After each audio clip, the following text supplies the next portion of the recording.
Ok, então, alguém tem dúvidas sobre os exercícios? Quem é que tentou fazer em casa, para ter uma noção?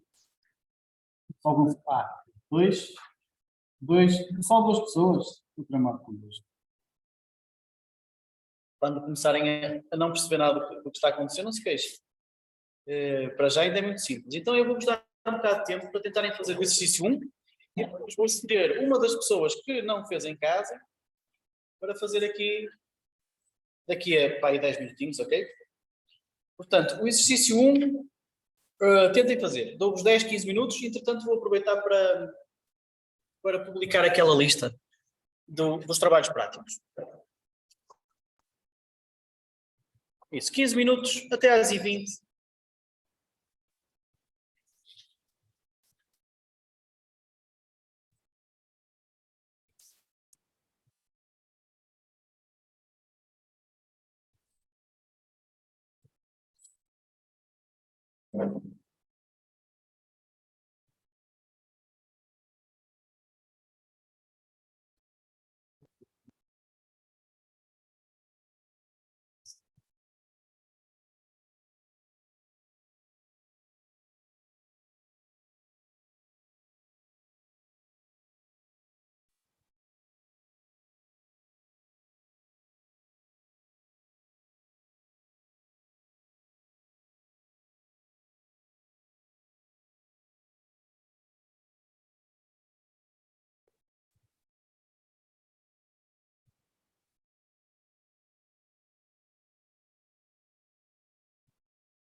Quarenta e um, 878.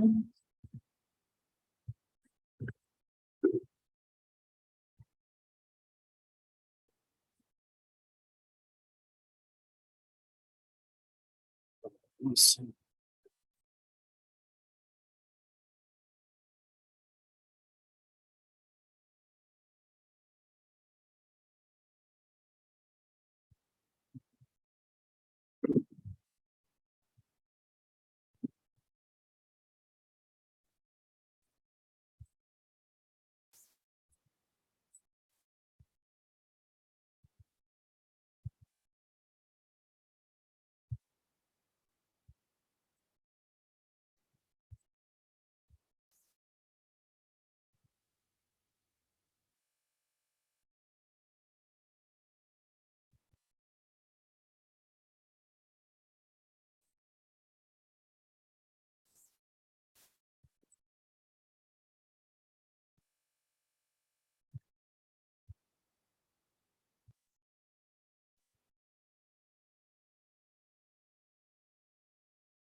Depois até 40.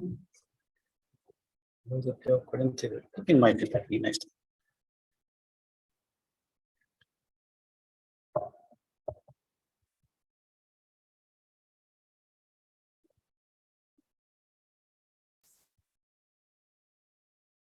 Alguém daqui desta turma não estava naquela lista?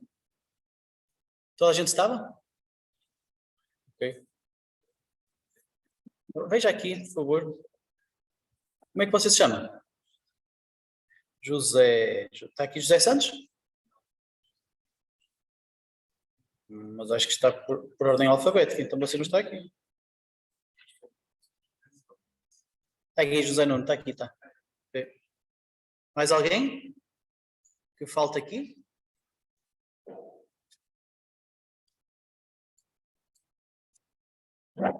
A Beatriz não está cá, pois não? Acho que foi para a Beatriz que eu mandei o mail, não foi? Deixa-me ver. Como é que você se chama? Por causa de mudar para esta turma. Fábio, exatamente. Fábio França, não era? Isto. Não, mas não é isto.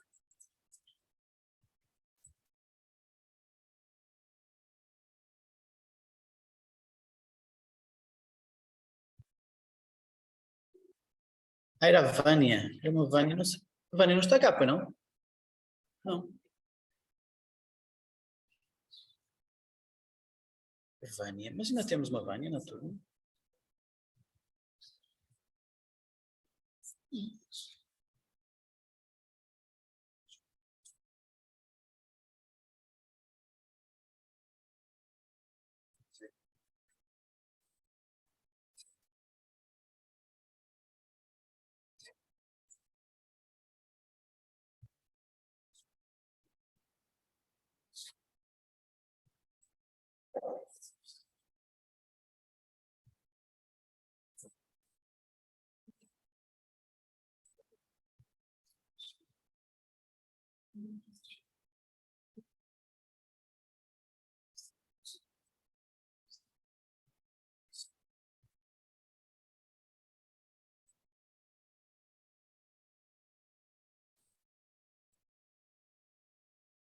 Pois. Ok, Fábio, você pode passar para aqui. Não está. Onde é que você está?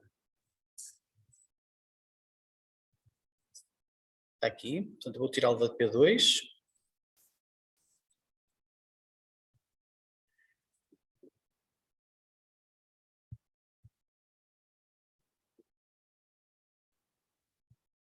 Diga-me lá o seu número outra vez, por favor, mecanográfico. O número mecanográfico.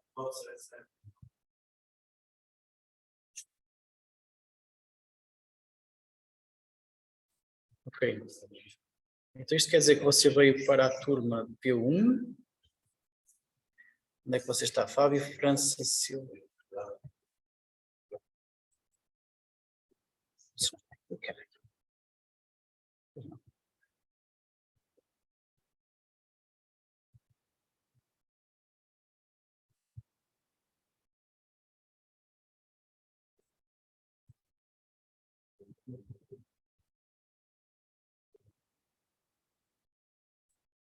Ah, está aqui, está.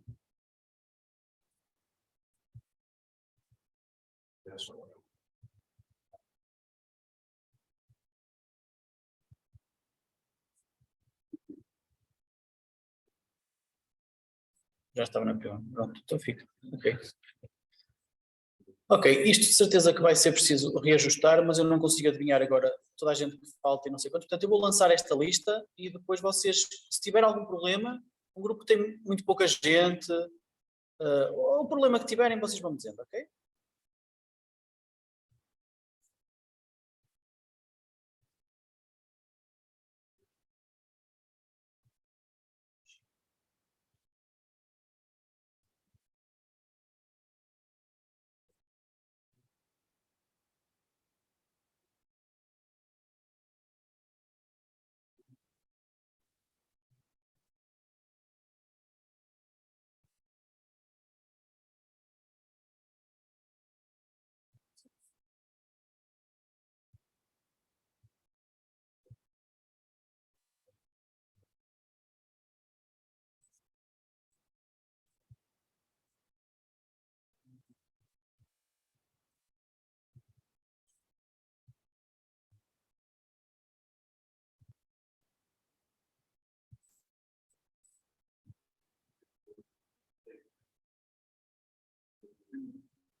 Pronto, já está lá a primeira parte, os grupos, a primeira versão, que normalmente dá sempre bronca e eu esqueço-me sempre de alguém, ou alguém ainda não está na base de dados, mas pelo menos a primeira versão já está.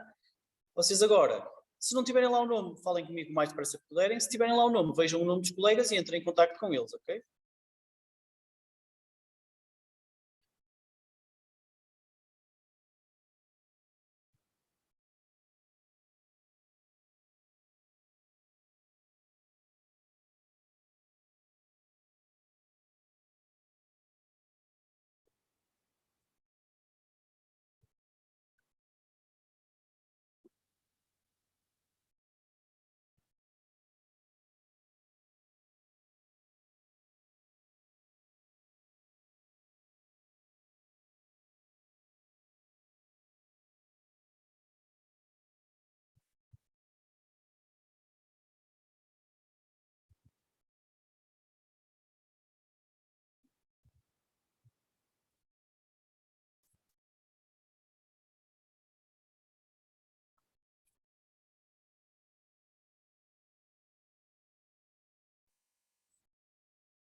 Partilhe lá o ecrã.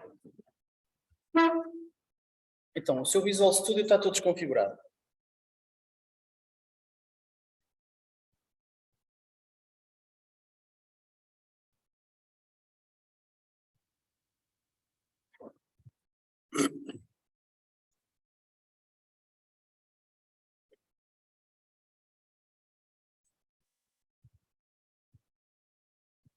Ainda não partilhou, pois não, Bruno? Ah, ok. Deixa eu ver onde é que você está. Hoje eu estou à procura do meu Zoom, não sei onde é que... Está aqui, pronto, já estou a vê-lo. E então?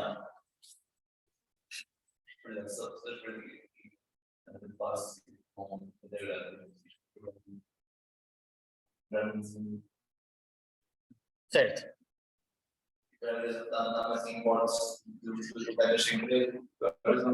Quando você escreve qualquer coisa, por exemplo, classe. Ora, faça lá outra vez o classe e tire lá o import. Ou apaga o import, senão ele não vai. O que é que o Visual Studio está a fazer? Está a tentar ajudá-lo, mas há limites para isso. Ele só consegue ajudá-lo quando você escreve classe com letra grande, e não pode ser aí, tem que ser à esquerda, não é? Quando você escreve classe com letra grande, escreva lá classe com letra grande. O que ele está a dizer é, ok, tu queres escrever a classe, mas eu não sei o que isto é. E, portanto, se eu não sei o que isto é, deve ser porque tu te esqueceste de importar alguma coisa. Portanto, ele foi procurar as bibliotecas todas que você tem no sistema, isso pode ser diferente de si para mim e para aí fora, depende do que instalou, e foi procurar todos os sítios onde a palavra classe existe. E agora está-lhe a perguntar, olha, alguma destas que tu queres? Portanto, ele só o conseguiu ajudar até este ponto. Você agora, ao carregar no Enter, está a dizer, sim, eu quero a classe que está na biblioteca msilib.schema. E pergunta-me você, o que é que isto é? Não faço ideia. Ou seja, você é que lhe disse para importar uma coisa que na verdade não é aquilo que nós queremos. Se você quer definir uma classe, está a fazer o exercício 4, para definir classe, a palavra é classe com letra pequena. E agora espaço, o nome da classe. E agora 2 pontos. Isso. Pronto, agora ele já não se queixa, não é? Agora ele está-se a queixar no def, porquê? Porque você definiu uma classe sem nada lá dentro. Tem que escrever alguma coisa dentro da classe para ele não se queixar.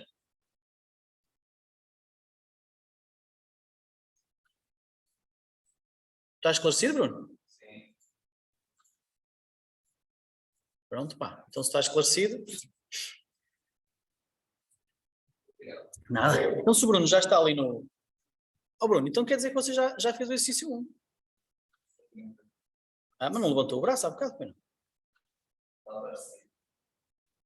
Ok. Mas então mostre lá o seu exercício 1, pá. Já agora ficamos com fica você a vítima. Tente explicar um bocado como é que fez. Já não está a partilhar, tem que partilhar outra vez. Isso.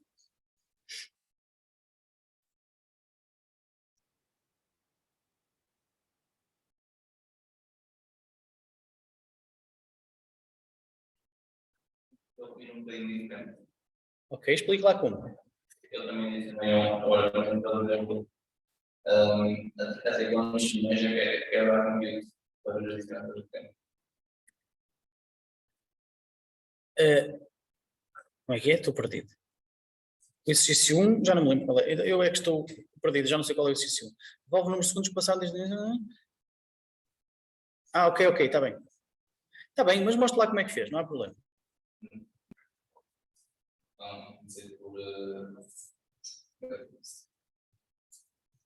Comecei por presumir os argumentos do pai, mal montado, nem o argumento máximo de placa, e para não vejo a criatura. Ok, não precisava ali do metavar, podia apagar. Acho só um pouco mais montado. Tudo bem. Depois não só definir a função de poder. Primeiro fala o tempo antes disso operar. Certo? Depois está no tempo para dia, mês, hora, e fora, com o background fair. Depois tem um fórum que está a entrar na série que tem O número de milhões, não é? Até onde você quer calcular, certo? Você não usa para nada, pois não? A variável temporária não usa para nada. Podia ser um underscore, que é a tal variável silenciosa que não se usa para nada. Pensa. Como assim? Tem um underscore, é uma variável chamada underscore. E sempre que vemos um underscore sabemos, é uma variável que não é usada. Se você puser ali um tempo, eu digo, o tempo, onde é que está a ser usado? E gasto 10 segundos à procura no programa onde é que o tempo está a ser usado.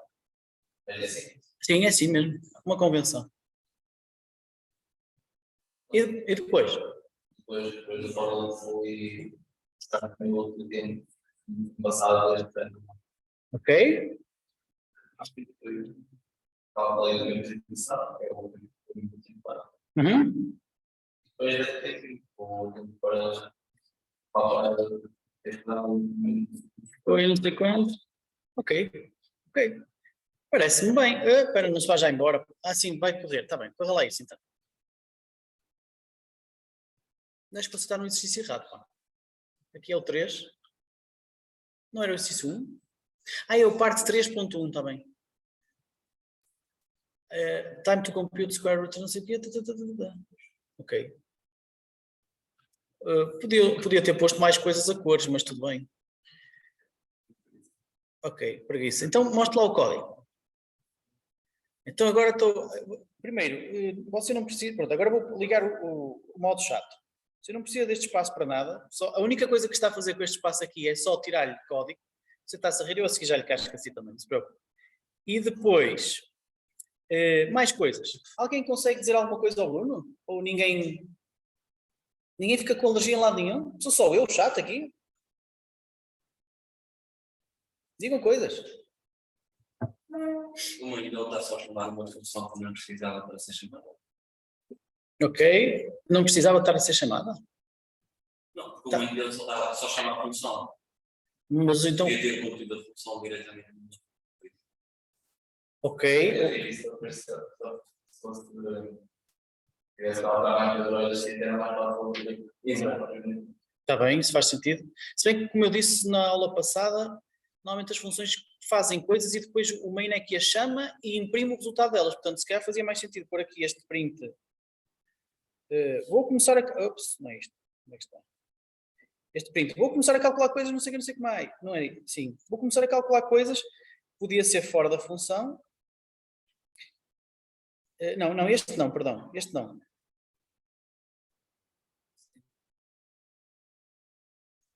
Sim, acho que fazia mais sentido. Sim. Isso era uma delas.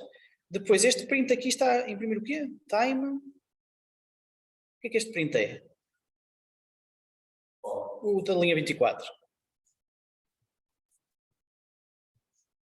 É o tempo. É a data antes de começar a calcular. Ok, você imprime isso, mas uma função compute time, não sei se devia imprimir uma coisa dessas, não devia se chamar compute time and print date before starting to compute time, qualquer coisa do género. Portanto, este print talvez pudesse pôr fora também. Ou seja, tipicamente a função calcula uma coisa e depois o main é que imprime.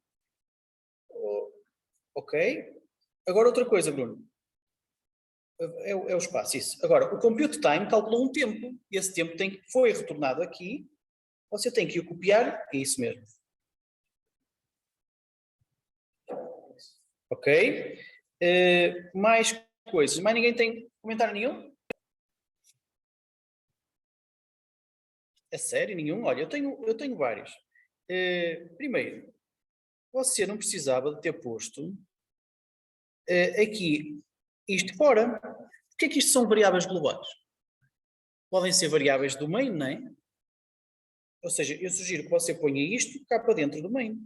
Ou seja, a sua função principal, a primeira coisa que faz é ir buscar os argumentos. E depois chama o compute time. Faz sentido, não? Ora, tente lá pôr isso lá para dentro. Isso. Ok, assim faz mais sentido. Então o main começa com o parcel. E isto faz com que você já não tenha variáveis globais, o que é sempre uma vantagem.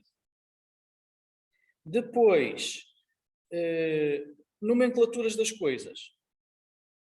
O facto de você chamar ao seu exercício 3.1.py. Normalmente nós usamos o ponto nos ficheiros só para pôr a extensão à frente. Por isso, 3.1 é capaz de ser má ideia. Não uso o ponto para outras coisas que não para pôr a extensão. Portanto, eu se quiser chamar, pode-lhe chamar 3_1, por exemplo. Ok? Mas isto são convenções, são só, aqui já não é nada, como você vê, está tudo a funcionar. Outra coisa, Bruno, é a nomenclatura, que também varia consoante as convenções, mas nós estamos a tentar usar para sermos todos mais ou menos, estamos todos com a mesma lógica. Vamos usar snake case para variáveis. Portanto, variables é snake case. E depois funções, functions, é camel case. camel case. Ou seja, quando se muda de palavra, no caso das variáveis, fazemos um underscore e continuamos com a palavra com letra pequena. E no caso das funções, não pomos o underscore e pomos a função com letra grande. Repare que você aqui está a misturar coisas. O seu compute time está camel case. Fixe. Mas o seu time after também está camel case. Eu olho para ali, será que o time after é uma função? Fico logo confuso. Eu não estou a dizer isto, quer dizer, estou a dizer isto para chatear, pois que eu estou chato, é o meu papel, mas isto são convenções, vocês podem sempre dizer, mas porquê? Posso fazer de outra maneira? Pode. Mas normalmente a malta está a fazer só um bocado à sorte porque ainda não tem um método, por isso é que eu digo qual é o meu. Isso, olha ali o time. E uma coisa é o snake case, deixa-me voltar aqui atrás. Não consigo? Uma coisa é o snake case, outra coisa é o camel case, outra coisa é o snake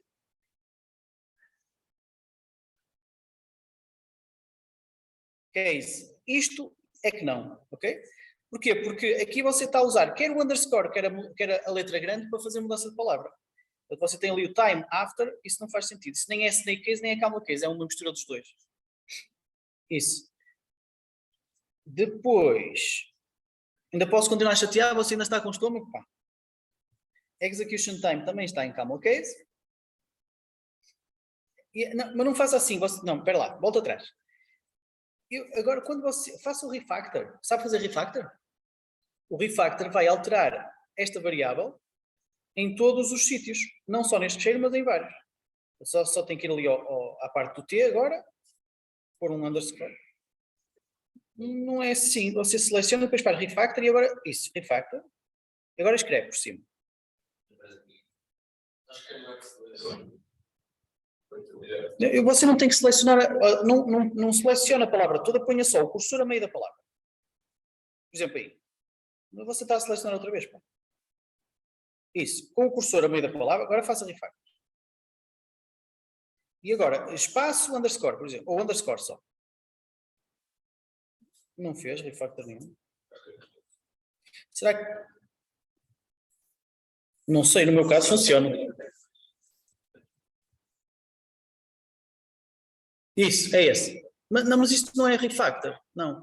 Isto aqui vai funcionar aqui neste caso.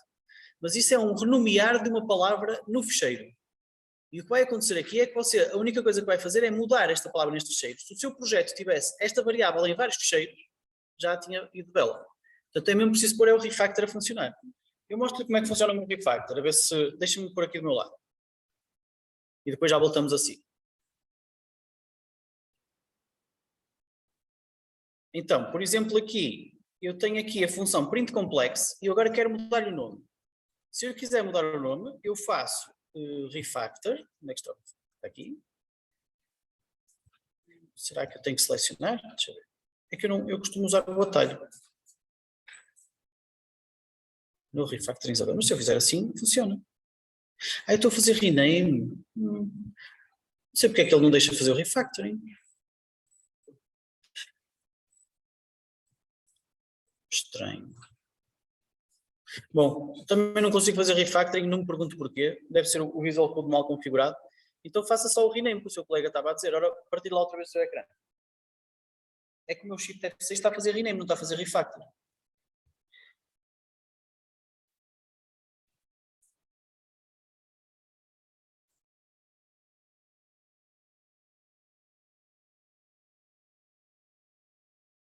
Pronto, já está. Se bem que, repare que ele aqui, por acaso isto nem foi um rename, foi um refactor, porque é assim, ele aqui, se você tivesse apenas a mudar cegamente a palavra, se você só tivesse a dizer assim, olha, esta palavra passa para aquilo, ele devia mudar a palavra, não só no código, mas também nos comentários, por exemplo, se tivesse aqui escrito execution time, ele mudava, e também em todos os outros sítios, inclusivamente aqui. Portanto, o facto de ele não ter mudado isto, quer dizer que ele percebeu. Você só quis mudar o nome desta variável aqui em cima dentro da função. E a outra variável na linha 41, apesar de ter o mesmo nome, não é a mesma variável. Por isso é que ele não mudou o nome. Ok? Portanto, você tem que mudar também a de baixo. Que depois também mudou aqui. Ok?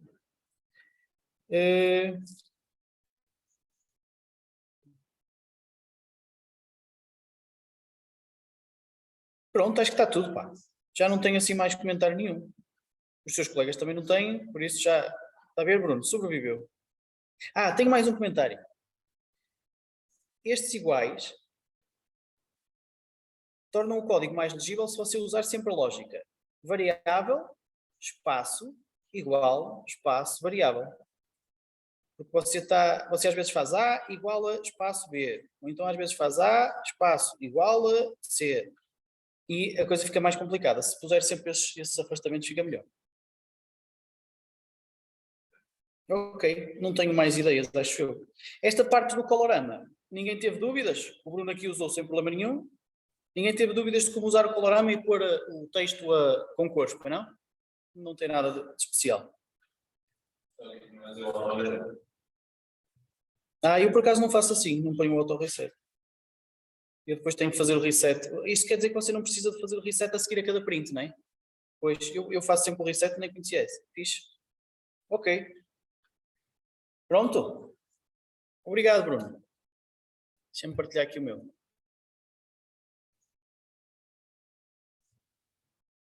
Então, isto faz com que esta aula aqui não é assim muito extensa. Eu acho que agora só nos falta então fazer a parte da classe. Quem é que tentou fazer uma classe? Já alguém conseguiu? Primeiro, alguém sabe o que são classes? Ninguém sabe. Se calhar começo pelas classes. As classes são formas de organizar a informação. Deixem-me fazer aqui um... Ora, isto aqui já não é na teórica, já é na prática 2, P2. Depois aqui...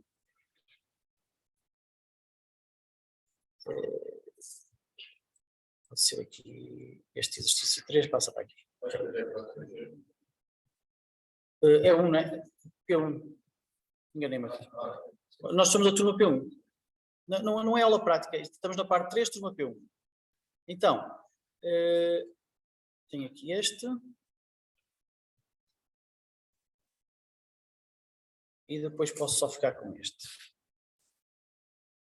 Vou fazer um exemplo completamente ao lado daquilo que estamos a falar, ok? Que é para vocês perceberem o porquê de usar classes. É só um exemplo que vou tirar agora da cabeça, portanto. Então, imaginem que vocês têm... sei lá.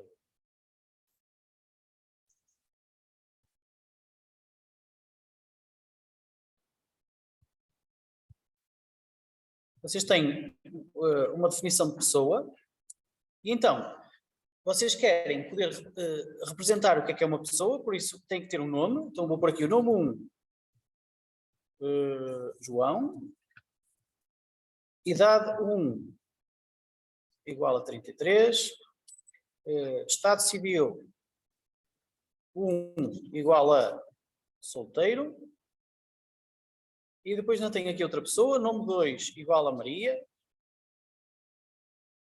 nome 3, idade 2 igual a 34, estado civil 2,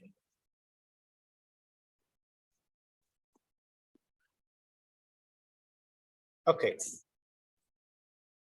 Então, se eu quiser fazer um programa qualquer que consiga fazer o casamento destas duas pessoas, eu iria ter que, de alguma forma, quando dissesse assim, o João casou com a Maria, ia ter que fazer criar novas variáveis para guardar esta informação. Então, ia ter que dizer assim, o cônjuge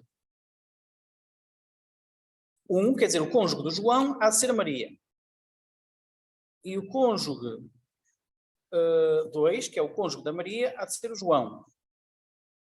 E depois também ia ter que, por exemplo, dizer que o novo estado civil, neste caso do João, que é o 1, é igual a casado.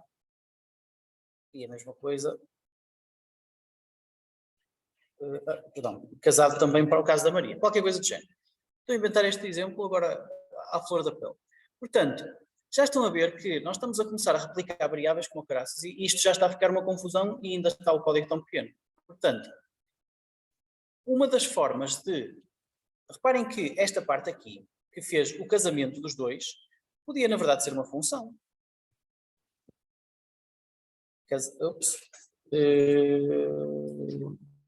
Def casar pessoas. Ok? Ok?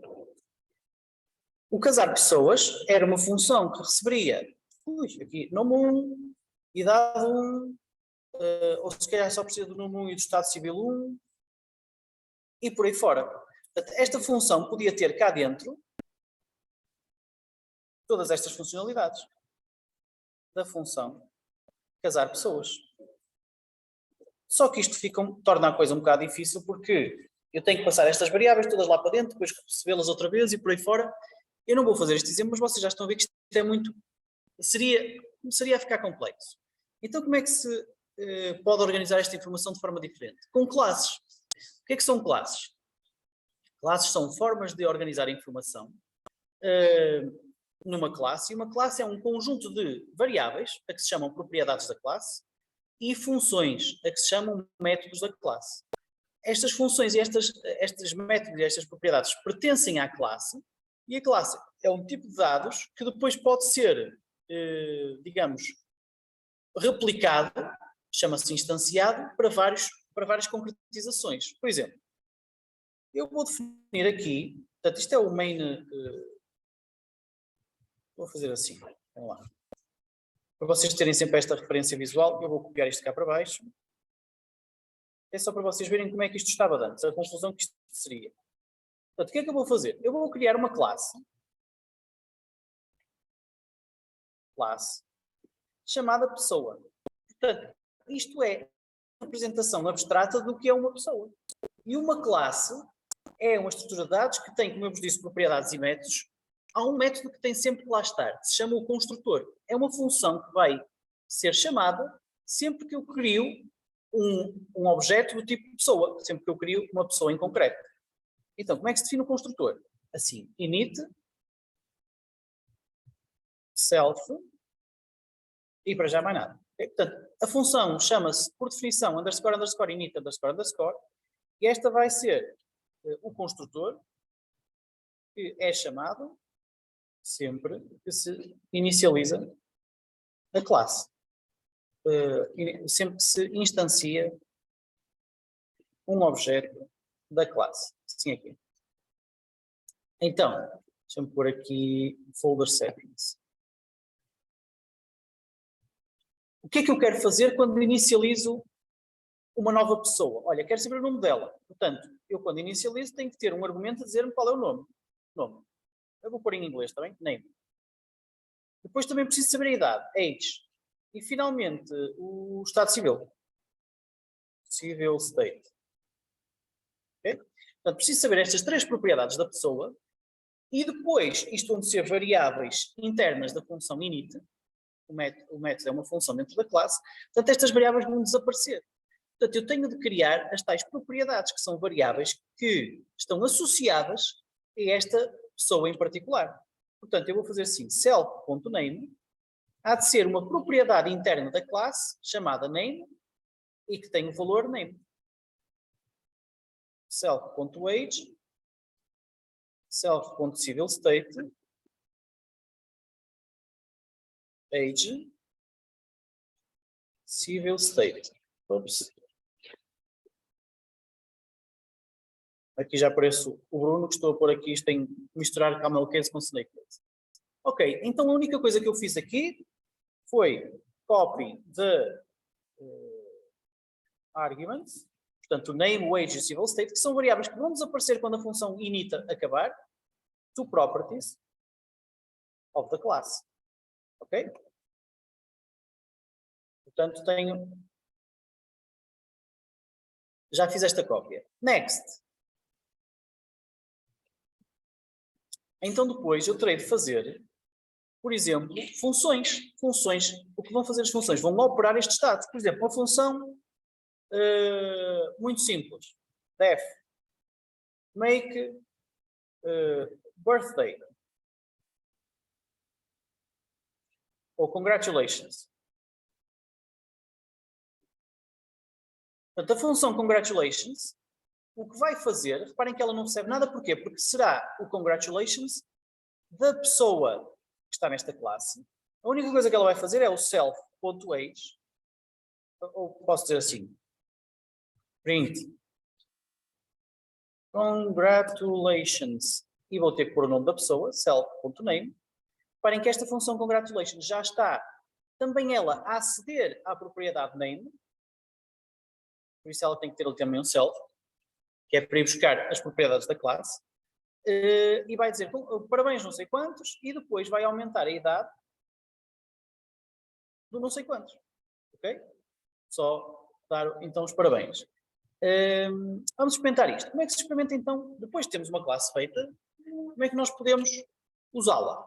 Olha, podemos dizer assim, a minha pessoa P1 será igual a uma nova pessoa. Isto quer dizer que eu estou a instanciar um objeto da classe pessoa e esse objeto chama-se P1. É uma nova variável que é uma derivação do tipo abstrato classe.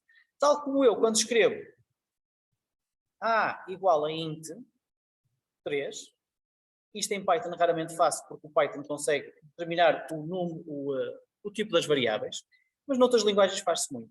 Quando eu escrevo A igual a int 3, eu estou a dizer que o A é uma variável do tipo inteiro e que vale 3. Neste caso, eu estou a dizer que o P1 é uma variável do tipo pessoa e que não vale 3, mas tem várias propriedades, a primeira das quais há de ser... Então, onde é que estão as minhas teclas? Vou considerar aqui qualquer com as teclas. Ok. Name igual a João. Age igual a 33. E civil state.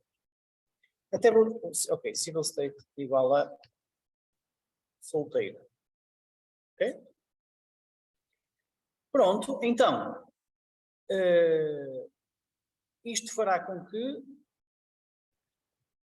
já que estou a fazer tudo em inglês, vou fazer aqui um refactor e vou, em vez de pôr pessoa, vou-lhe chamar person, não é? É melhor. Ok, então, e já agora aqui posso pôr single. Já defini uma pessoa, que é o P1, e eu posso, inclusivamente, agora, por exemplo, imprimir created person P1 with name, e agora posso imprimir o nome do P1, P1.name, que é a propriedade name do P1. Vamos ver se isto funciona.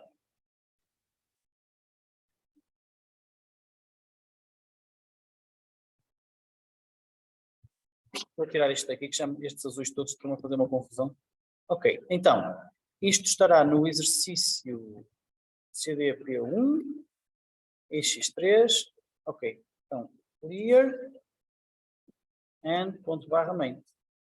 Está aqui, created person with name P1. So far so good, não é? Nada de especial. Agora, por exemplo, vamos tentar fazer com que essa pessoa faça anos. P1.congratulations. Portanto, vocês estão a ver que eu estou a chamar um método da classe da mesma forma que estou a usar uma propriedade. Não é bem da mesma forma, é .name e .congratulations abrir parênteses, porque é uma função. Congratulations é uma função, o name é uma variável. Por isso, eu aqui posso dizer created person with name não sei o quê, and age, mais str, p1.age, ok? Depois de lhe dar os parabéns, vou dizer after congrats,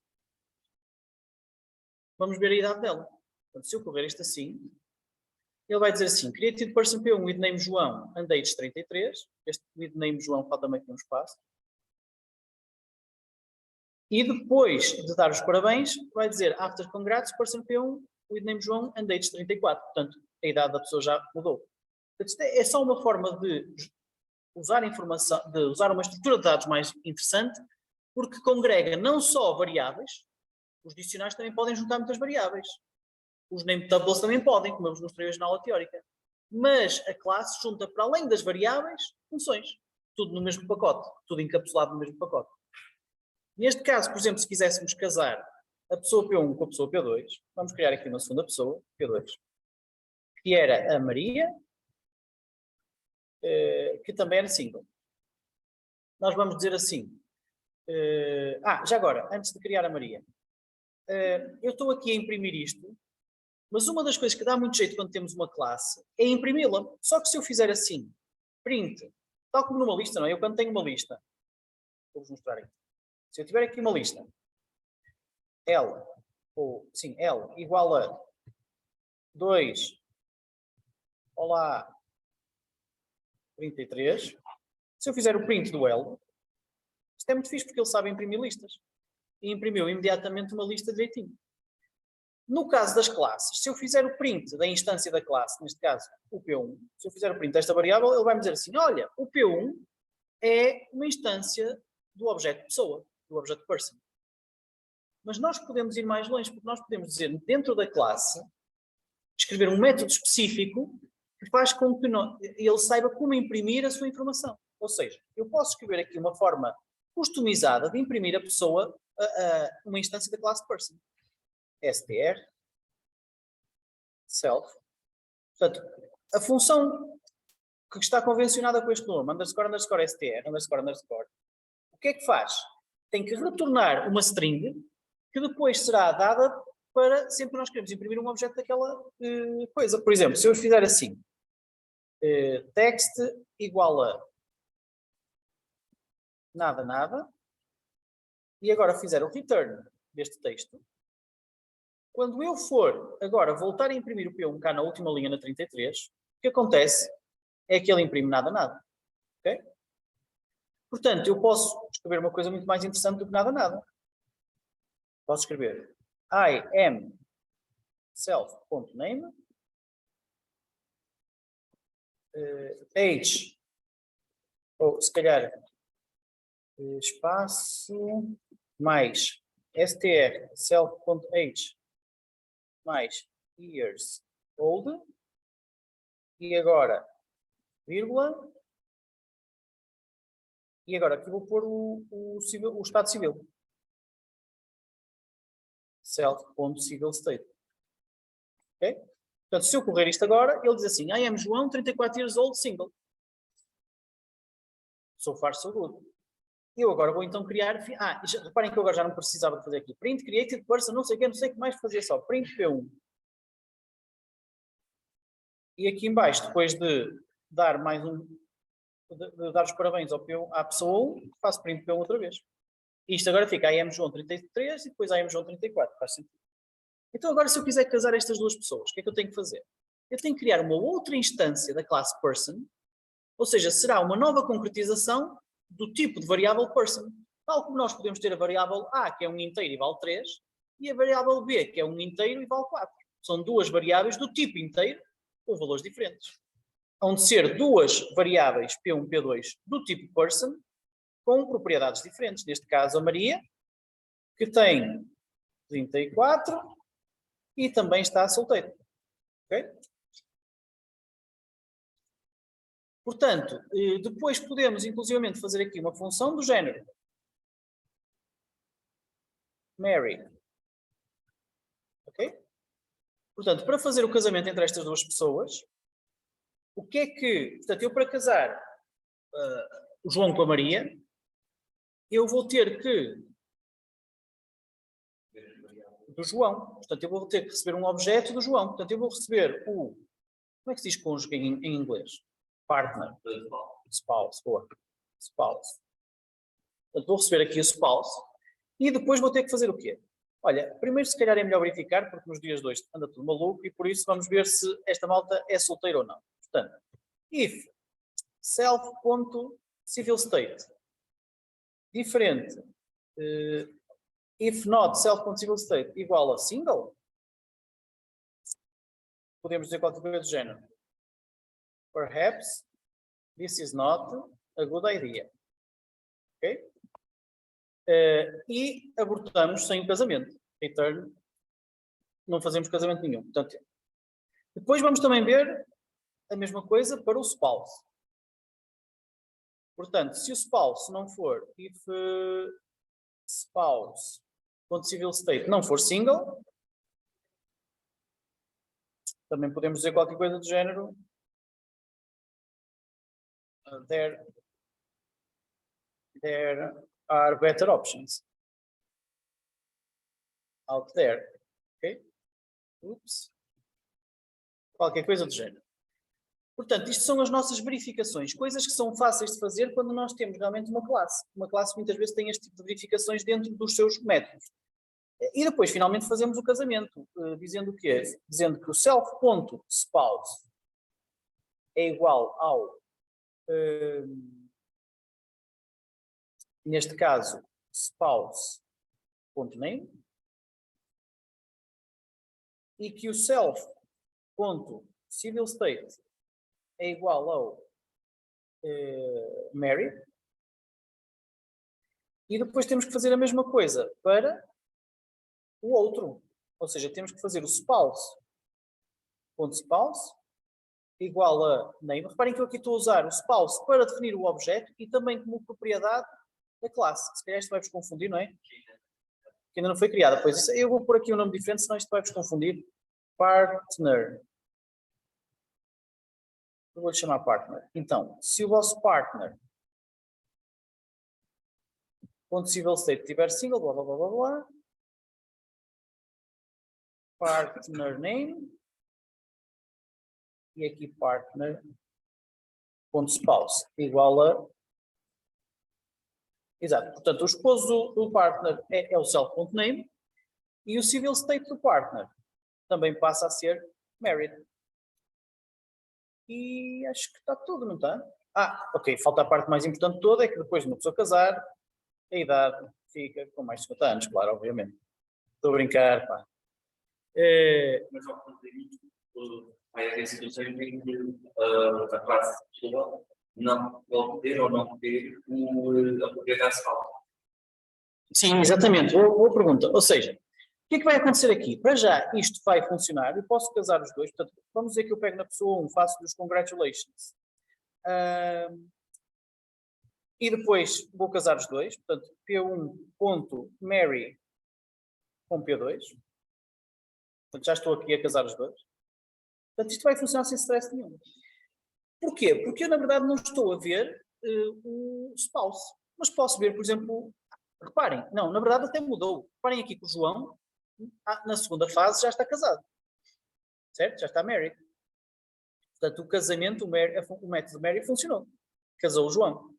Agora, a questão do Tiago era interessante, que é, espera lá, mas há aqui uma propriedade da classe, que é a propriedade spouse, que passa a existir só depois da classe de se chamar o método marry. Portanto, é uma propriedade que não existe sempre, tal como o name, wage e civil state, só existe a partir do primeiro momento em que se chama o método marry. E isto pode ser problemático. Porquê?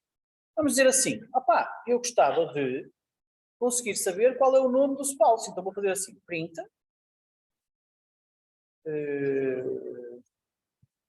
p1.name, espera lá, the spouse of p1 of mais p1.name mais is mais p1.spouse. Ok? Portanto, se eu fizer isto, ele vai imprimir ali the spouse of João e Maria. Fiz, sem problema nenhum. Só que isto está a funcionar aqui, depois de eu ter chamado o método marry. Se eu puser isto a chamar antes do método marry, ele vai dizer, olha, eu não sei o que é o spouse. Portanto, é este tipo de situação em que nós temos uma variável que só aparece a partir de certa altura, mas que há, às vezes, mas que convinha que estivesse lá sempre. Normalmente o que nós fazemos é inicializar essa variável com um valor que faça sentido logo no início, que é para termos a certeza que ela está lá desde o início. Ou seja, o ideal era nós dizermos aqui que o self.spouse era none. Portanto, não tem nenhum cônjuge. E neste momento já conseguimos, só não conseguimos porque eu aqui estava a assumir que o spouse ia ser uma string, e agora já não posso assumir isso, mas se eu converter neste print o spouse, ele já diz ali que o spouse of João is none. Portanto, agora a coisa já funciona sem problemas. Havia outras maneiras, mas esta é a minha preferida. É ter a certeza que as variáveis que eu preciso mais abaixo estão sempre aqui inicializadas sem problema. Esta parte da inicialização da classe é importante. Claro que eu aqui também poderia, em vez de ter feito aqui, eu poderia ter feito aqui no string uma coisa, vamos pôr agora uma coisa mais complicada aqui, por exemplo. Vamos pôr qualquer coisa do género. Primeiro, vamos fazer um import do Colorama. Como é que é? Acho que é from Colorama, import for style e qual? Back. Isso, background. Thanks. Pronto. Então, agora já posso pôr coisas bonitas com texto e tudo. Portanto, eu posso dizer assim, I am não sei o quê, e o não sei o quê já vai ser com cores. Portanto, for.blue. Está a ver, Bruno? Você não teve para estar a chatear-se com isto, mas reset all, não sei o que mais, age não sei o que, years old. E depois, se calhar vamos fazer assim, eu não quero dizer married ou single, se eu estiver casado quero dizer married with e o nome da pessoa. Se eu estiver solteiro quero só dizer single. Portanto, como eu quero aqui fazer dois textos diferentes em função do que acontecer, o que eu posso fazer é um if self.civilState igual a single. Se eu for solteiro, eu vou acrescentar à variável texto. Reparem que o texto é uma string, eu posso também acrescentar, tal como quando faço mais igual a 1, posso fazer mais igual a mais texto, só estou a colocar texto à frente do texto que já tinha. Portanto, isto é um append de texto. E agora, I am não sei o que mais, e, se eu, e agora põe aqui, I am free as a bird. Pronto, porque sou single. Caso contrário, vou ter que pôr, ok, vamos pôr isto aqui com uma cor mais bonita, porque green style reset all. Okay? Caso contrário, eu vou dizer assim, for.red, I am married to, e aqui ponho o nome do meu spouse. Mais style reset all. Ok? Reparem, eu comecei por criar um texto que é eu sou o não sei quantos e tenho X anos, e depois ainda vou acrescentar esse texto, uma frase a dizer I am free as a bird ou uma frase a dizer I am married to qualquer coisa. Para não estar a dizer the spouse of não sei o que is none, não faz muito sentido. Portanto, eu agora posso dizer assim, print one, congratulations, e depois em vez de escrever the spouse of não sei o que mais, basta-me imprimir o P1 e também, por exemplo, o P2. Ok? Vamos ver. Ora, o que é que correu mal aqui? Falta-me... Ora, na linha 34... E aqui dois mais. Era isso. Então, I am João, 33 years old. I am free as a bird. I am Maria, 34 years old. I am free as a bird. Congratulations, João, porque ele fez anos. I am João, 34 years old. I am married to Maria. E depois a Maria is married to João. Ok?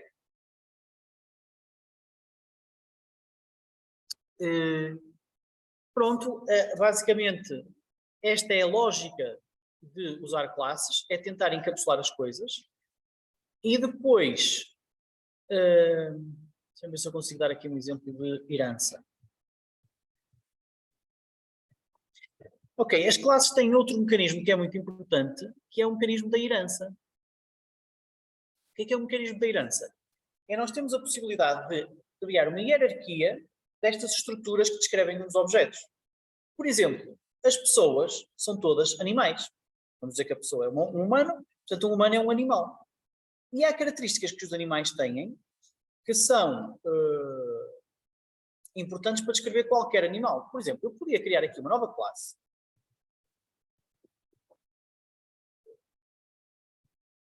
Ou melhor, deixem-me fazer de outra maneira. Antes de ir aí. Vamos dizer que eu vou criar aqui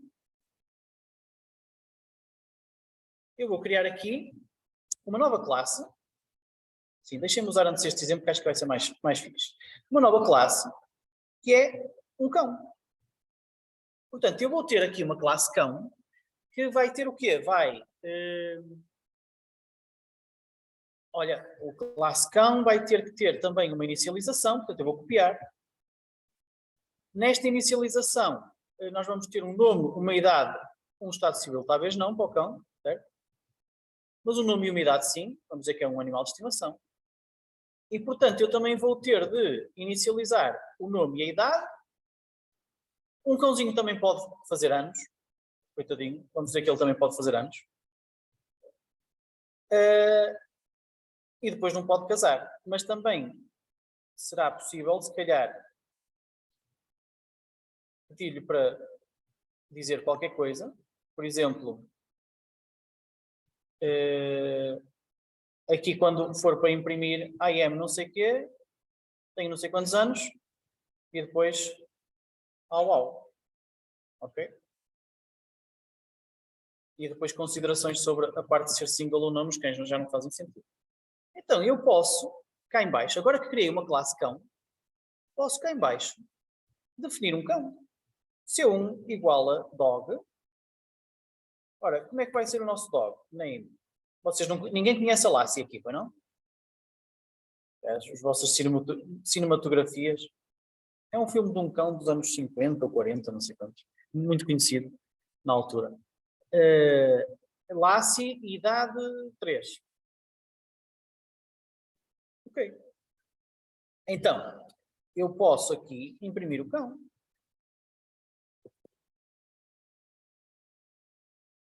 C1. I am a dog called. Não é aqui, cara. É lá em cima. Vou escrever isto no sítio errado. I am a dog called. Ok.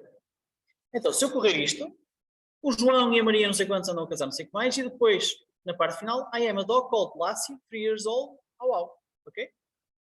Portanto, eu já estou a usar uma classe para cão e uma classe para pessoa. O que é que aqui vos faz confusão neste código?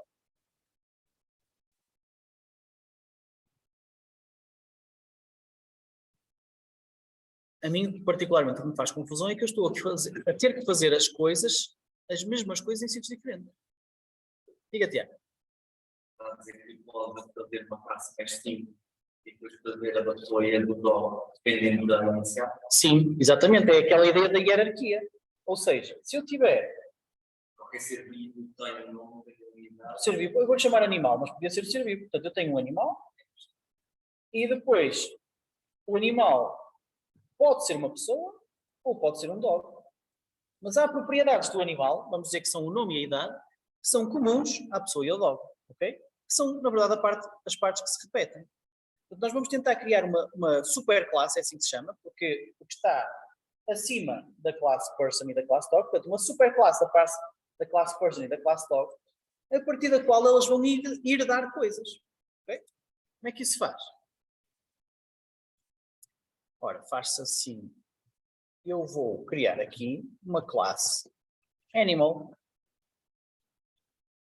Então, a minha classe animal também terá um nome e uma idade. E depois, qualquer animal pode fazer anos. Portanto, vamos ser inclusive, vamos deixar qualquer tipo de animal fazer anos. Okay? E isto são as partes semelhantes do dog e da person. Então agora como é que eu uso esta classe que foi aqui definida, animal, dentro da dog e da person? Ou seja, aquela parte que eu aqui, espera lá, deixa-me prender, isso. Estas linhas que eu fiz aqui, estas linhas a vermelho, são um mecanismo de inheritance, herança. O que é que faz a herança? Tudo o que pertence à superclasse, ou seja, todas as propriedades e métodos do animal, são herdadas para a classe que a está a herdar. Ou seja, se eu disser assim, o dog vai herdar do animal, o que vai acontecer é que tudo o que é propriedade e método do animal vai ser também do dog. Ou seja, eu já não preciso definir aqui o congratulations, porque ele na verdade já está definido na superclasse. O que é que eu preciso fazer aqui? O dog vai receber um nome e uma idade. Eu tenho que garantir que este nome e esta idade são dados aos argumentos do construtor da superclasse. Okay? Portanto, eu aqui preciso fazer assim, olha, deste-me um nome, ok, mas este nome e esta idade são para inicializar a minha superclasse. Então eu vou dizer assim, super, acho que é assim, nunca sei de cor. Não sei como é que se faz, tenho que procurar. Python, init, call, superclass, constructor, isso. Onde é que ele está? Subclasse, está aqui. Era isto, pronto. Portanto, eu vou dizer super underscore underscore init, porque é o nome da função que ele tem. Portanto, eu estou a chamar este init, e depois estou a dar a este init o name com a minha variável name e o age com a minha variável age. E já não vou ter de criar estas propriedades name e age cá dentro. Ou seja, o cão já não tem um nome. Quem tem o nome é o animal. Mas como o cão é um animal, o cão tem um nome. E reparem que eu posso usar aqui, quando estou a imprimir o nome do cão, posso usar perfeitamente o self.name. Porque lá está, porque ele sabe que como o cão herdou as propriedades do animal, e uma das propriedades do animal é o name, o self.name também existe. Adaptando aqui para a pessoa, a lógica é exatamente a mesma. Tenho que... o que é que eu fiz aqui? Isso. Adaptando para a pessoa, a lógica é exatamente a mesma. Uma pessoa também tem... também é um animal, portanto, também vai aqui herdar da classe animal. O animal tem um nome e uma idade, portanto eu vou chamar o superconstrutor, ou melhor, o construtor da superclasse, assim é que é, com as variáveis name e age. Isto é para inicializar o meu animal. E depois ainda tenho coisas extra para além do animal, que são o estado civil e o spouse. E estas sim são coisas específicas da pessoa, que eu ponho aqui no lado da pessoa. O congratulations já existia no animal, portanto não precisa definir. Ok? Portanto, agora deixem-me apagar isto e ver se a coisa continua a funcionar depois destas alterações todas. Ok, tudo funcionou na mesma, sem stress nenhum, e o código está muito mais simples. Okay? Portanto, isto é um mecanismo de herança, é ir buscar as propriedades e métodos todas. Reparem que nós vamos buscar as propriedades name e age, do animal, e também a propriedade congratulations. Também é possível nós fazermos sobreposição, overriding das propriedades do método, ou seja, eu posso dizer assim, o animal tem um congratulations, que diz só congratulations, mas para as pessoas nós temos que ser um bocadinho mais, ou para os cães, coitadinhos, eles não percebem quando eles dizem congratulations. Portanto, o cão não fica nada contente se eu lhe disser parabéns assim. Portanto, eu vou dizer o meu próprio parabéns. Ou seja, vou definir uma função especial para dar os parabéns aos cães, que vai sobrepor-se, vai fazer o overriding ao congratulations base dos animais. Congratulations dog, congratulations blá blá blá, here is a bone for you. Ok? Só pode o cão ficar todo contente. Portanto, reparem que eu agora, quando der os parabéns ao cão, tenho que dar aqui os parabéns ao cão que não cheguei a dar. Print C1 e agora print, não, C1.congratulations. Isso. Então, se eu der os parabéns, os parabéns do cão, ao contrário dos parabéns standard, já são, digamos, especializados no cão e não só para o... Até é possível, apesar de nós termos as propriedades dos métodos todos, é possível sobrepô-las, mas tipicamente não, senão também não vale a pena herdar, se for para sobrepor tudo. Só mais uma nota para a diferença entre inheritance e composition. Portanto, uma coisa é herdar as coisas, ou seja, aquilo que nós estamos aqui a ver. Outra coisa é nós criarmos um conjunto de variáveis que são instanciadas dentro da classe, ou seja, isto era herança, composition é isto.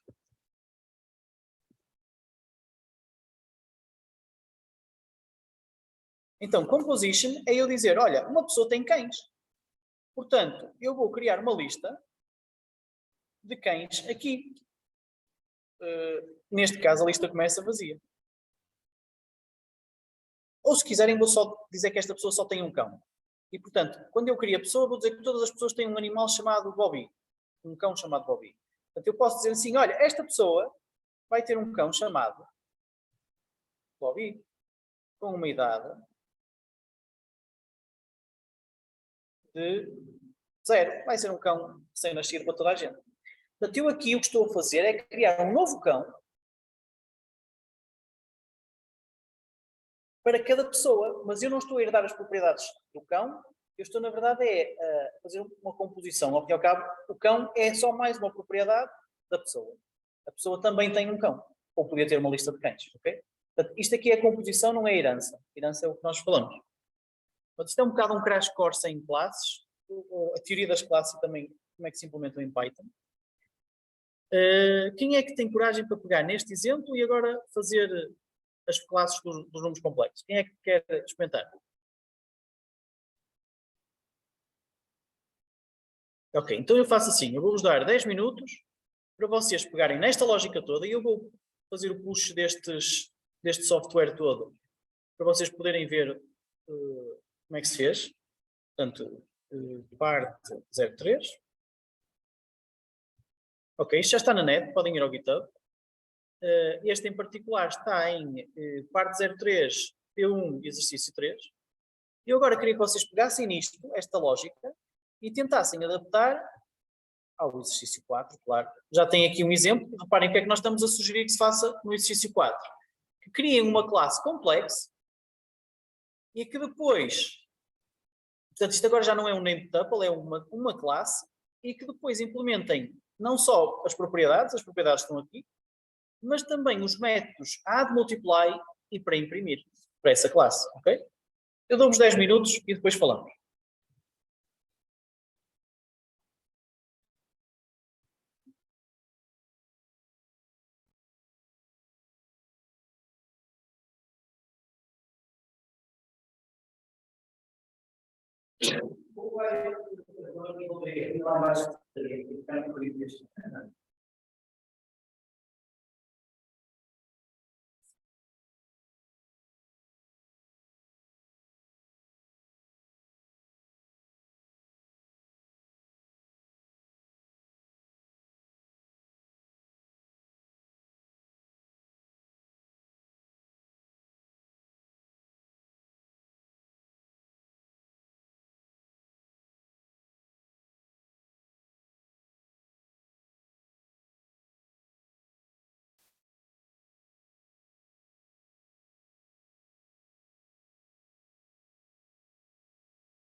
Não.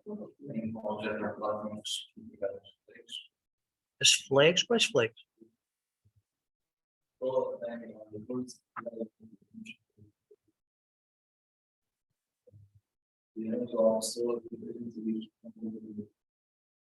Não sei se estou a perceber, Bruno. Partilha o ecrã e mostra-me um exemplo.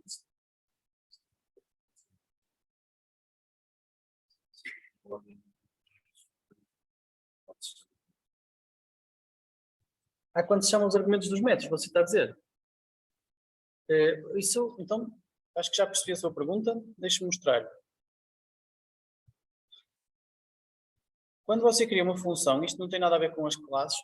Os métodos das classes é só um exemplo, mas você pode pegar, vou dar aqui, copy-paste, e eu vou chamar aqui main.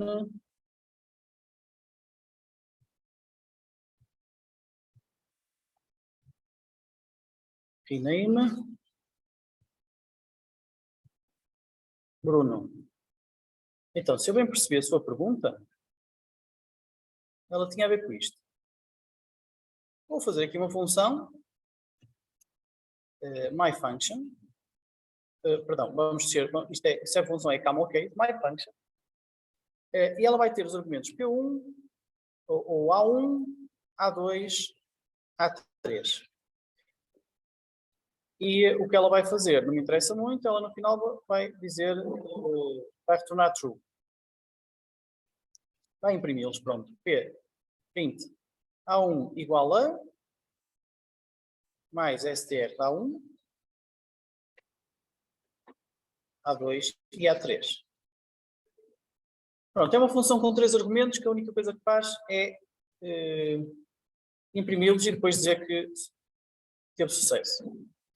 Portanto, se eu bem percebi, a sua pergunta era como é que eu posso chamar os argumentos quando chamo a função myFunction. Você pode fazer assim, vamos dizer que o A1 vale 1, o A2 vale 2 e o A3 vale 3. Você pode chamar a função assim, que acho que era o que este colega estava a dizer, era isso? Sim, por ordem. Portanto, se você puser só assim, o que ele vai fazer é usar a ordem dos argumentos para perceber que o 1 deve ser copiado para dentro da variável A1 e o 2 deve ser copiado para dentro para o valor da variável A2 e o 3 para o valor da variável A3. E isto funciona, se você chamar isto, clear main Bruno, ali.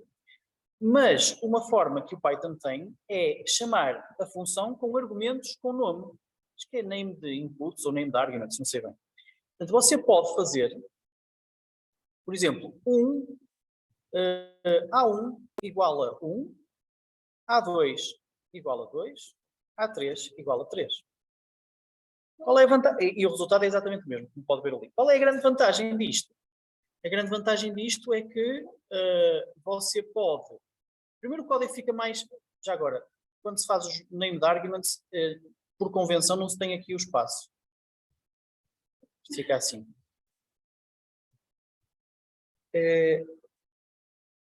A lógica é ser muito mais fácil de perceber o que é quem é quem. Se a função tiver 20 argumentos, já começa a ser muito complicado. E há outras vantagens, que são as seguintes. Você pode chamar a função com as coisas trocadas. Eu aqui, por exemplo, troquei a ordem do A1 com o A3. E a coisa também funciona. Ele continua a saber que o A1 é 1. Ok? Pode também chamar isto com híbridos. Pode chamar o myFunction, dizendo-lhe, olha, o primeiro tu já sabes que é o A1, o segundo tu já sabes que é o A2, mas o A3 vai ser 3. E isto também funciona. Portanto, aqui estamos a usar uma formulação híbrida, em que alguns dos argumentos de entrada da função são dados por ordem e depois os outros são dados por nome. Obviamente que esta formulação híbrida, se a ordem é importante, eu não posso dar cabo da ordem colocando um nome primeiro. Ele assim confunde-se e já não sabe como é que há de definir as coisas. Portanto, se quer dar ordem e nome, a ordem tem que vir primeiro. Ele assim já não gosta e diz, olha, estás-me a dar aqui um argumento posicional depois de um argumento com palavra. Portanto, isto não pode acontecer. Este não funciona. Finalmente, mais uma coisa, que é argumentos com valores por defeito. Acho que já falei nisto, que eu lembro de explicar ao Tiago a semana passada. Mas nós podemos, por exemplo, fazer com que alguns destes argumentos sejam opcionais. Por exemplo, fazendo com que eles, se não for definido na chamada da função o seu valor, fiquem com o valor por defeito. Por exemplo, o A3 vai ser por defeito 4 e o A2 vai ser por defeito 7. Se eu chamar isto, como estou a chamar agora, eu estou sempre a especificar em todas estas formulações, a especificar o valor do A2 e do A3. Portanto, são sempre 2 e 3 respectivamente. Mas se eu disser assim, myFunction e 1, o que é que eu estou a fazer? Estou apenas a especificar o valor do primeiro argumento, que é o A1, o A2 e o A3 ficam com o seu valor perfeito. E ficam com 7 e 4. Ou então posso fazer ainda outras variantes, como por exemplo, especificar só o valor do A3. myFunction A3 igual a 3, e depois não tenho que explicar qual é o A1, porque esse é mesmo, por exemplo, se eu fizer assim, ele vai me dizer, olha, o A1 falta, esse é obrigatório. Está aqui o argumento posicional A1. Ok, então eu vou dizer aqui, A1 igual a 1. Ou se quiser, na formulação híbrida, 1,A3 igual a 3. Ok? Pronto, são várias maneiras, acho que já descobri quase todas, mas já dá para perceber melhor.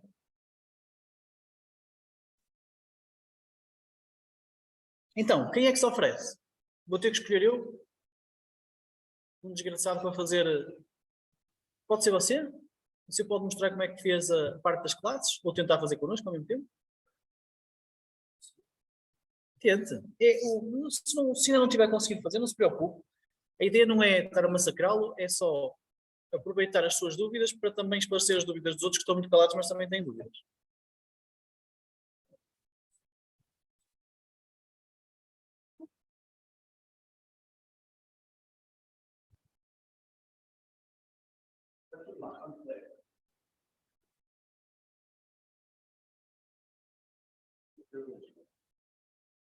Você não estava no Zoom? É que eu.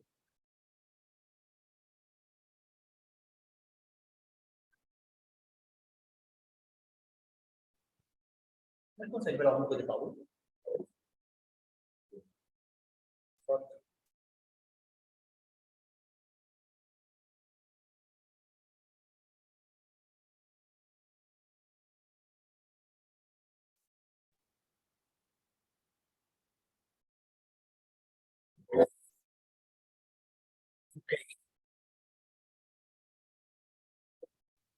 Ora, o ponto de partida, o início, é isso? Então comece talvez do que está no guião. Você pode copiar o código exemplo que está no guião.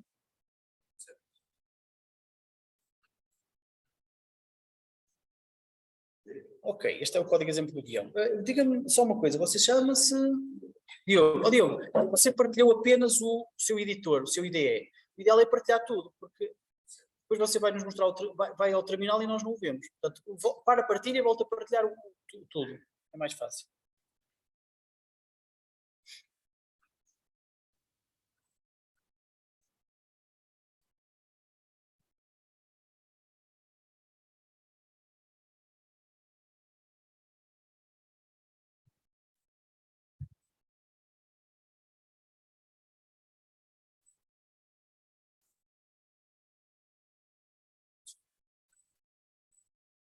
Ok, pronto, fixe. Então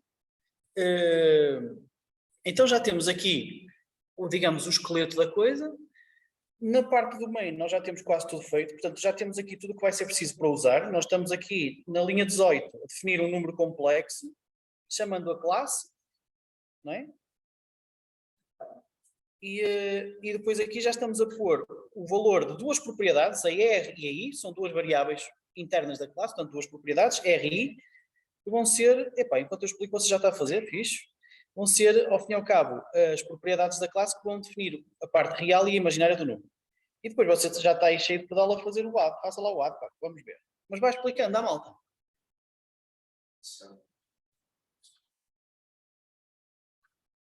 Não precisa procurar, eu pus um link logo no início. Não, se você for ao GitHub, à parte 03, onde estava, mais acima, no exercício 2, exatamente, tem ali, no complexo aqui, isso. Então agora tem que ir lá para baixo para o lado. Você teve na teórica ou não? Pois eu andei nesta página. É só somar real e imaginário. É isso mesmo. No caso da adição é mais fácil. Certo. E nós queremos com que ele some a si próprio ou que retorne no complexo. Pode ser somar-se a si próprio, sim. Ou seja, basicamente esta função de adição, este método de adição, vai adicionar ao número que é ele próprio um outro número complexo, sim. O self.r. E some a parcial e ao outro e isso. Parece bem. Ora, implemente lá a função str, que é para depois podermos imprimir e experimentarmos esta primeira versão.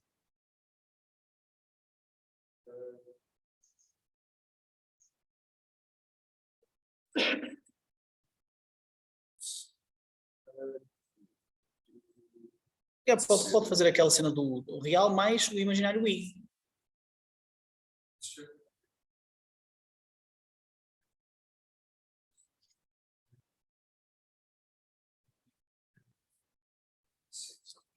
Mais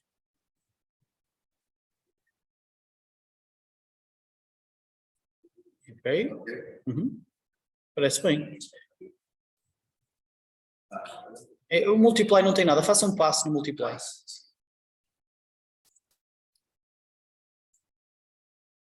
Ok, então... Sim, vamos experimentar. Vamos ver o C1 depois de adicionar. Que já estou a ficar com alergia. Ponha-me lá o terminal à direita, que é para eu não me passar.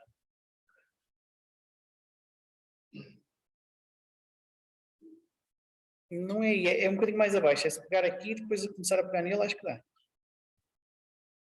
Não? Então é aqui, acho eu, nesta setinha. Para ver lá.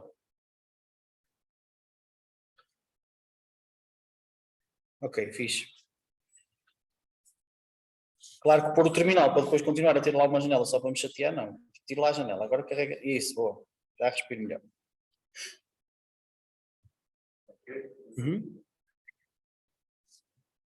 certo, e falta aqui o if.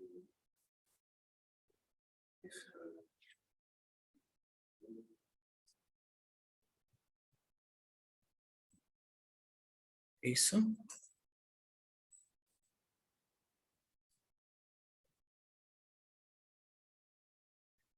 Então, o último complexo... Acho que funcionou, não? Não consigo ver agora, sinceramente. Ele imprime 2, ele imprime o C1, que é o primeiro print, não é? Ou seja, 5 mais 3i. E depois vamos somar ao C1 o C2, que é o 7 menos 2. Portanto, 5. Não sei se funcionou. Sim, porque o real é menos 2, está ali. R menos 2. Portanto, você subtraiu ao 5 menos 2, subtraiu o 2, exatamente, e dá 3. E depois ao 3, que era a parte imaginária, somou o 7 e dá 10. Parece-me bem, pá. E a multiplicação?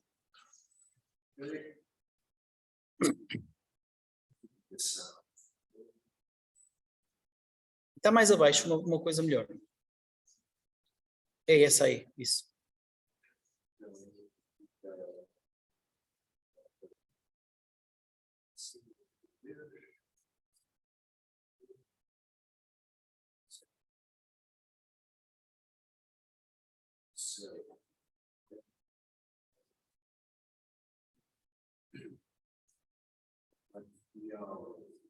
Do primeiro mais vezes a parte real do segundo.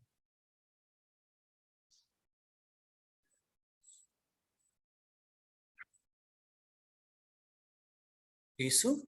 Menos. Já não sei o que era o menos. Acho que era o BD. BD, que é a parte imaginária do primeiro, vezes a parte imaginária do segundo.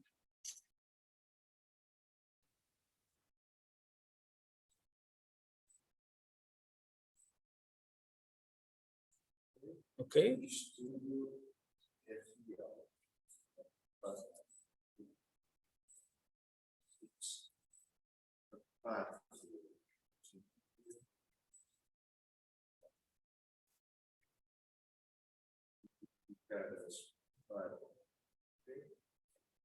Real, este vezes a imaginária. Isso. Mais? mais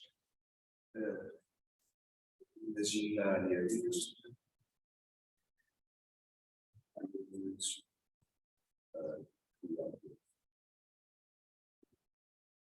Ok, acho que sim. Eu não vou fazer as contas agora, mas em princípio a coisa funcionou. Fixe, e assim foi a classe. Alguém tem dúvidas? Eu tenho uma pergunta. Então, mas já sei que ninguém vai ter dúvidas, vou ter eu uma dúvida e vocês é que me respondem. Porquê é que o Diogo não pôs o return? Não estou a perceber. Então, há bocado quando usamos aquelas funções todas as variantes que nós tínhamos, tinham sempre um return. Quando adicionávamos, retornávamos qualquer coisa. Porquê é que aqui não há return? Por exemplo, a função add tem 2 instruções e depois não faz return. Você não pode responder, Diogo. Diga, Bruno.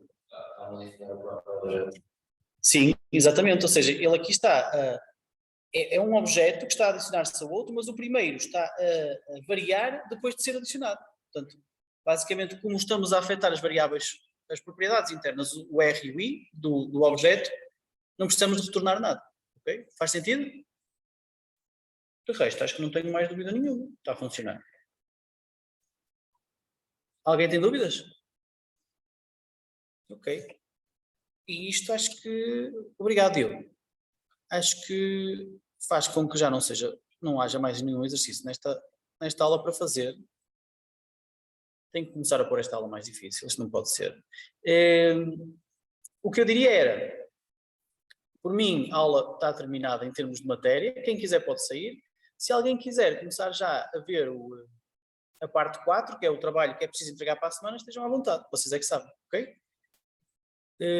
Por isso, quem quiser pode sair, quem quiser ficar e tirar dúvidas inclusivas sobre o trabalho, estão à vontade. Diga, Bruno.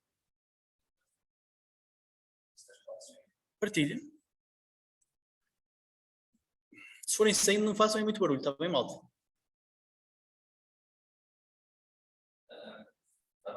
Estou. Estamos. Aqui no limite, os valores iniciais do objeto. Sim, o init é a função, é o método da classe que é chamada sempre quando você o instancia. Ou seja, quando você escrever o seu 1 igual a complexo, abrir parênteses, qualquer coisa, o que ele vai fazer é chamar esta função. Ok? E, basicamente, você aqui está a dizer, ao correr esta função, está a dizer assim, cria uma variável chamada R, que é uma propriedade interna da classe, com o valor 0. Portanto, sim, isto vão ser 2 variáveis que vão existir logo no início, porque o init é chamado logo no início, com o valor 0.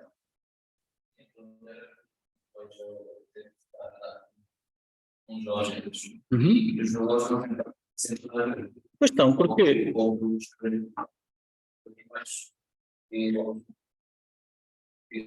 Certo. A parte que ela assim. Mesmo depois de adicionar e de multiplicar, não é? Então, a razão... Bom, eu não vou dizer. Diogo.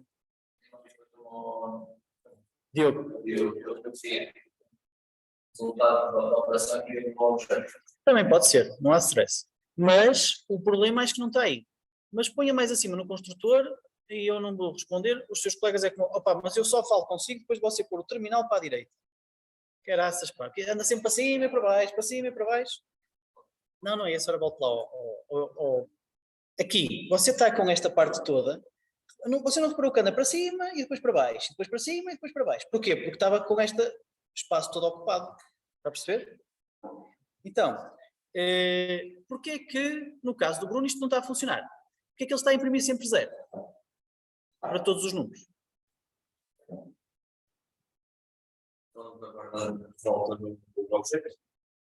Eu acho que não. Alguém tem uma ideia?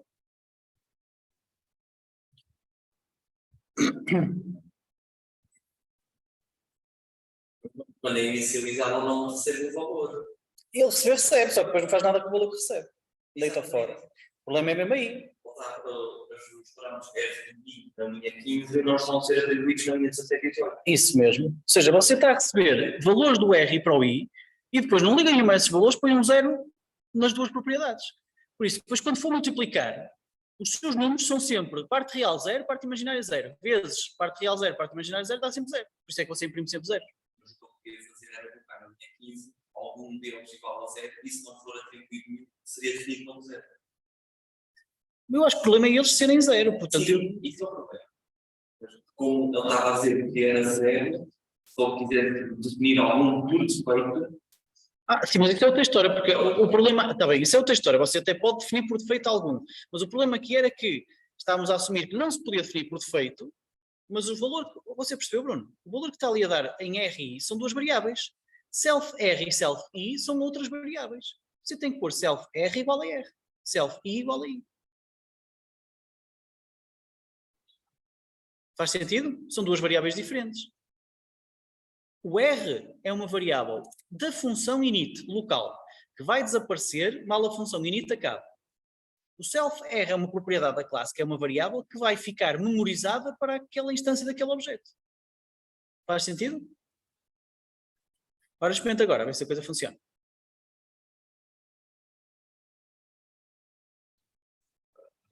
Agora já funciona. Pronto. Se nós chamarmos RI fora do init? Sim. O self é para você ficar com memória e poder ficar com estas variáveis, estas propriedades, acessíveis a qualquer função, a qualquer método da classe. Porque senão perdia. Faz sentido? Diga, Bob. Diga, Fábio.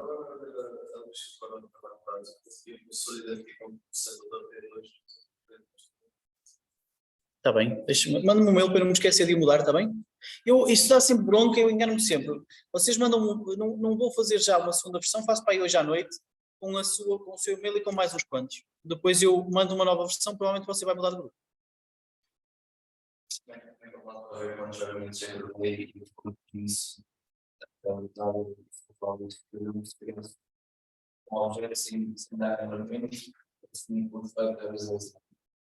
então, isso era o que o Tiago estava a sugerir.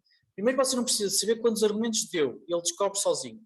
Você só precisa dizer, pensa de outra maneira, pensa assim, o R, se eu não disser nada, ou melhor, eu posso não dizer qual é a parte real do número, e se não disser vai ser quanto? Escreva ali na linha 15, R igual a... Não, na linha 15, não é na linha 17. Pronto, se você quer por defeito, se ninguém disser nada, o R seja 0, ele fica 0. E o I é a mesma coisa. Portanto, se você agora fizer complexo, abrir parênteses, sem dizer nada, o R e o I ficam 0, e depois vão ser copiados para o self-R e self-I, 0.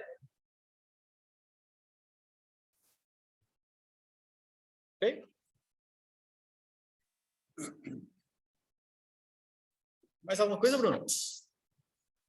Ok.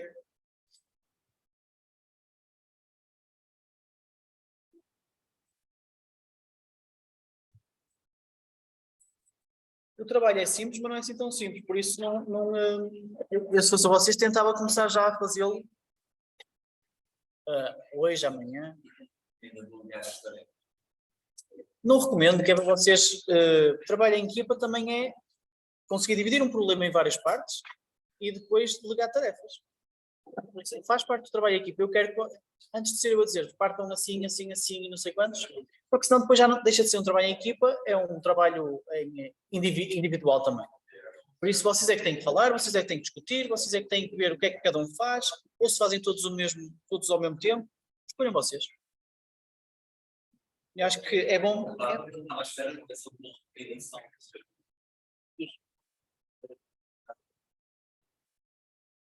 Não, para já não tem assim nenhuma. Eu tenho dado alguns exemplos, não é? Tenho dado como é que se faz com guitarra e por aí fora, mas não tenho nenhuma, não.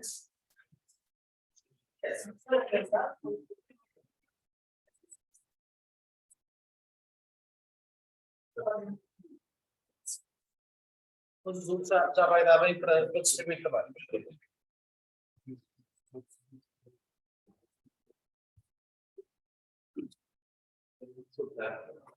Tchau, até para a semana. Até para a semana. Você sempre fica nesta turma. Tchau, está bem? Combinado.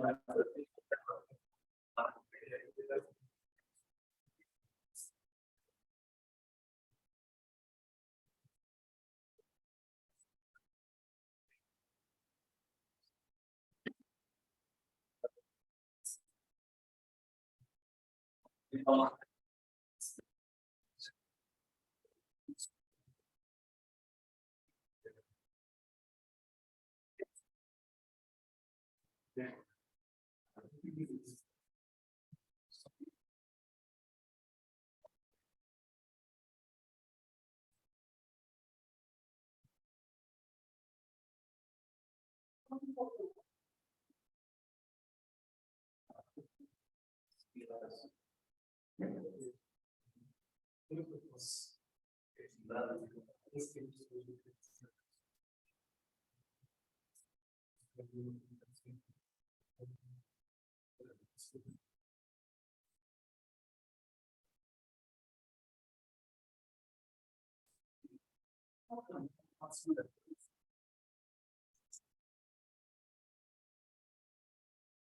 Imagine que a sua função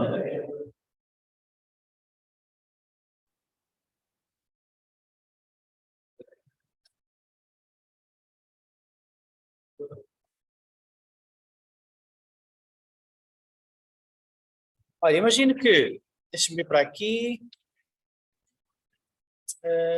main, ok, aqui. Portanto, vamos voltar ao exemplo das classes, pode ser? No exemplo das classes, que está aqui, você lembra-se que nós imprimíamos, eu sou o João, tenho não sei quantos anos e não sei o quê. Portanto, o que eu estou a fazer é imprimir para cada... Oh, malta, desculpem, deixem-me explicar. Podem sair, mas não perturbar o resto da aula. No exemplo das classes, eu estava então a imprimir para cada pessoa a idade e não sei quantos, não sei o que mais. O que se pode fazer, e vou fazer isto para o cão, por exemplo, nós temos aqui já uma função de impressão. E você, se quer, por exemplo, organizar isto melhor, por exemplo, se eu pusesse aqui a impressão de não sei quantos cães, ou seja, eu vou comentar isto, e agora vou imprimir aqui 4 cães. Portanto, fica uma grande confusão. Você pode, por exemplo, dizer que quer imprimir, escolher um prefixo para pôr antes de cada print. Ou seja, você quer escrever qualquer coisa antes de cada print. Então, você pode chegar aqui e dizer, esta nova função de imprimir para cães vai ter uma nova variável chamada prefixo. Se eu não disser nada, esta variável vai ser texto vazio. Portanto, eu vou pôr um prefixo vazio, é a mesma coisa. Se eu disser alguma coisa, eu vou começar por dizer que o texto é igual ao prefixo, mais é igual ao prefixo. E depois o meu texto vai ser acrescentado mais qualquer coisa. Ou se quiser dito de outra maneira, o texto é igual ao prefixo mais o que vem a seguir. E agora, se eu não disser nada, fica igual. Mas agora, se você quer organizar melhor isto, pode organizar já do ponto de vista do main, dizer assim. Eu vou dizer assim, C1, acho que posso pôr aqui. Agora este, deixa eu ver se isto funciona, nem sei. Pronto, não. Pois agora não sei, pois agora já não sei imprimir isto assim. Agora teria que ser do género C1.str.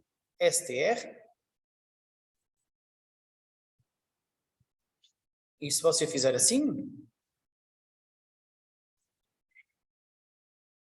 print C1.str, é melhor assim, pronto, 3. Se você fizer assim, está tudo igual. E agora, se você quiser, pode definir aqui o prefixo igual a primeira chamada. E até vai fazer aqui uma mudança de linha, por exemplo. E agora aqui vai dizer prefixo, mudança, outra tentativa. Mudança de linha, por exemplo. Acho que assim já dá. Está a ver? Primeira chamada, I am a dog, não sei o que mais. Outra tentativa, blá blá blá. E depois as outras não têm nada. Então. Sim. Nesta aula, somos só dois. Ali o Fábio